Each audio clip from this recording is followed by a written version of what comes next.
প্রচুর বৃষ্টি হচ্ছে, আর বৃষ্টির মধ্যে চলে এসেছি হচ্ছে আমি বনগাঁ পাইকপাড়া বাজারে। তো চলুন আজকে দেখি কি মাছ নেওয়া যায়, ভিডিওটার সঙ্গে থাকুন। অত্যাধিক পরিমাণে সকাল থেকে বৃষ্টি শুরু হয়েছে, কিন্তু আমার তো বাজার করা থামবে না। এইদিকে দেখুন, এদিকে আছে কি মাছ দেখিয়ে দিচ্ছি একবার। এই দেখুন, এখানে আছে কাঁকড়া, তারপরে দেশি মাছ সব। আর এখানে আছে মিস্টার তারকদা, একটা জিনিস দেখতে পাচ্ছি ঢেকে রেখেছো, কি ওর মধ্যে? কই দেখি তো। আমার ফেভারিট মাছ এগুলো, একটু ছোট ছোট, আর একটু বড় হলে ভালো হতো। ওর মধ্যে আবার কই রেখেছো কেন? কইটা সরাও। হ্যাঁ, জল ঝরাও, জল ঝরাও, জল ঝরাও, ভালো করে জল ঝরাবা। না না, শিঙি দিও না, শিঙি দিও না, শিঙি দিও না, তুমি ওই পাকাল কটাই দাও। জল ভালো করে ঝরালো না, জল দিয়ে দিল। হ্যাঁ, কই দিও না, কই দিও না। আবার ওর মধ্যে কই ঢুকালো, অত টাকা দামের মাছ। তুমি ও নামাই দাও, নামাই দাও, কই দুটো নামাই দাও, নামায় একটা জল দিয়ে দাও। তুমি নামাই দাও, তুমি অত টাকা দিয়ে কই মাছ অত দামি হয়?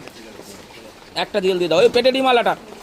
হ্যাঁ, জল দেখো, জল জল, ওই তো ঠিক আছে, আর কিচ্ছু দিতে হবে না, যা হয়েছে হয়েছে। ওই ল্যাঠা মাছ বার করো, ল্যাঠা।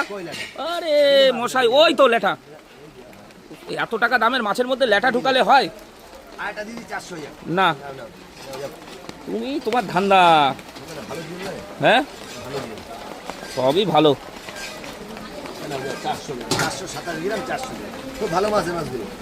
এই মাছ তো আমি খাই, তার জন্য তো নিলাম।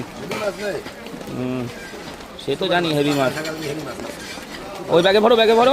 আজকে আর কোনো মাছ নেবো না, ওই দেশি মাছ দিয়ে চালাবো আজকে সব। তা কত হলো এখন, কত হলো?